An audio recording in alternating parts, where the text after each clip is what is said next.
Let's talk about that NPA victory now. Bring in ActionSA's Member of Parliament, Athol Trollip. Good to have you on the programme, Mr. Trollip. So, Mthunzi Maga from the NPA basically saying this is a confidence boost for prosecutors in the country in the Nulane matter, a critical issue, considering that it is basically the first state capture-related case to hit the courts. Do you share that sense of confidence?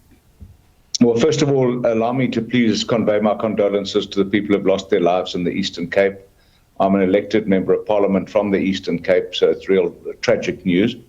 And as for Mr. Maga's comments, look, there's a saying that says one swallow doesn't a summer make. And I'm very pleased that the Supreme Court of Appeal has issued a judgment in favour of the prosecuting authority. It's clear that the acting judge, Gusha, misdirected herself, didn't really understand the law, and we are going to have to look at the appointments of acting judges making really important decisions in seminal cases.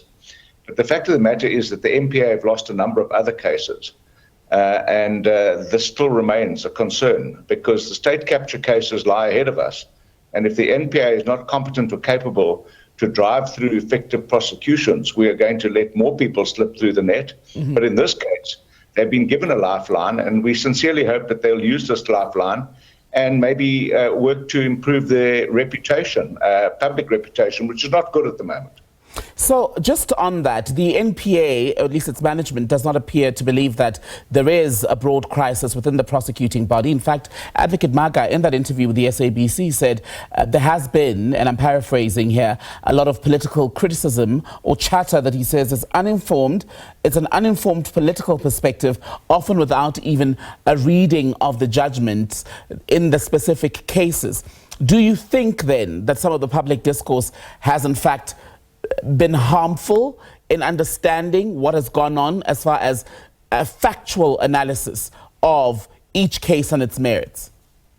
Well, look, I can't speak for legal commentators in the media, but I can certainly speak for myself as a public representative, as a Member of Parliament who interviews the NPAs, attends meetings with the Standing Committee of Public Accounts, listens to the NPA lamenting about the fact that they don't have money.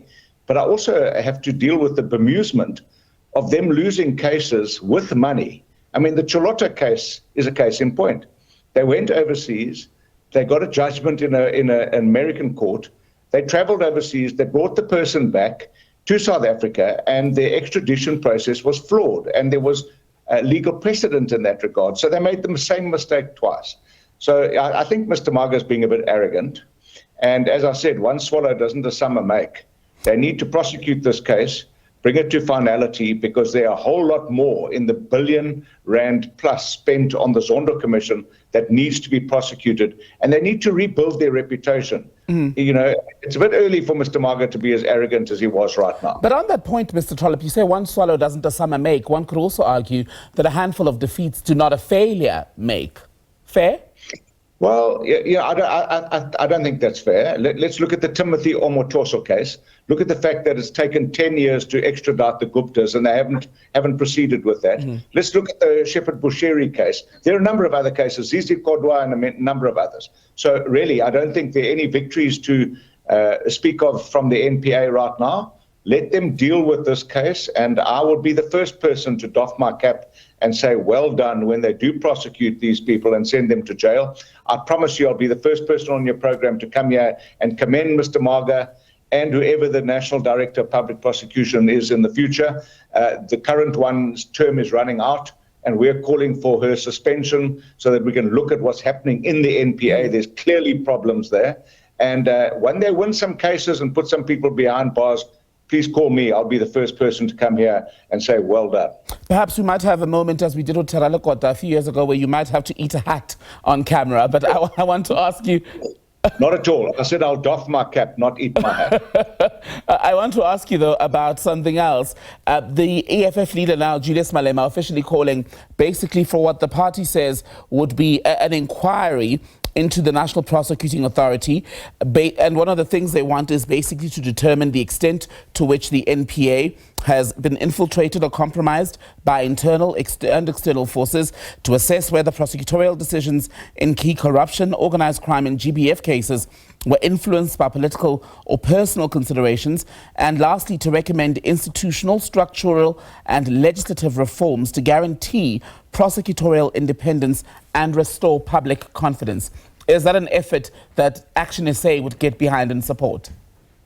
Well, it sounds like he's got behind our action that we already did last week. We wrote to the Minister, we wrote to the Speaker, we wrote to the President, we asked Parliament to convene an urgent inquiry into the NPA. So I'm very pleased that Mr. Malema and the EFF agree with steps that we're taking. There have been various calls from other political parties to reinforce the independence of the National Director of Public Prosecutions and to remove the hawks and to bring back the scorpions.